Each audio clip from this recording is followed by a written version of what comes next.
ఈ విషయంలోని రైతులందరికీ విజ్ఞప్తి చేస్తున్నా, మీరు కూడా ఆందోళన చెందాల్సిన అవసరం లేదు. ఇటు రాష్ట్రం అటు కేంద్రం అన్ని ప్రయత్నాలు చేస్తాం. అందరిని ఆదుకోవడం కోసం ఏ విధంగా చేయాలని అన్నీ చేసి మిమ్మల్ని ఆదుకునే ప్రయత్నం చేస్తామని చెప్పి కూడా రైతాంగానికి విజ్ఞప్తి చేస్తున్నా. ఇప్పటికే నేను 3 లెటర్లు పంపించాను. ఎప్పటికప్పుడు ఇక్కడ మీటింగ్లు పెట్టుకున్నారు. ఇంత మునుపైతే మా రామ్మోహన్ నాయుడు గారు, అదే మరి చంద్రశేఖర్ గారు మినిస్టర్స్, అదే మరి లావు గారు పార్లమెంటరీ పార్టీ లీడర్ వీళ్ళంతా కలిసి మీటింగ్లో కూడా పార్టిసిపేట్ చేశారు. ఇప్పటికే రాష్ట్ర ప్రభుత్వ అధికారులు కూడా వచ్చి కేంద్ర ప్రభుత్వ అధికారులతో చర్చలు కూడా చేశారు.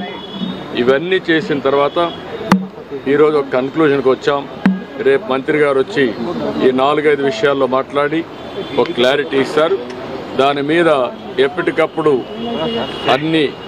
అందరితో కూడా సమీక్షలు చేసుకుంటూ ఈ ప్రైసెస్ పడిపోకుండా ఏం చేయాలో అన్నీ చేస్తాం. ఇది బ్రీఫ్గా దీనికోసం వచ్చాను. మీటింగ్ అయితే మంత్రి గారు లేకపోయినా ఇక్కడ మాట్లాడిన తర్వాత కొంత క్లారిటీ వచ్చింది. ప్రధానమైన ఉద్దేశం మిరప పండించే రైతులను ఆదుకునే విధానానికి ఈరోజు ఇక్కడికి వచ్చాను.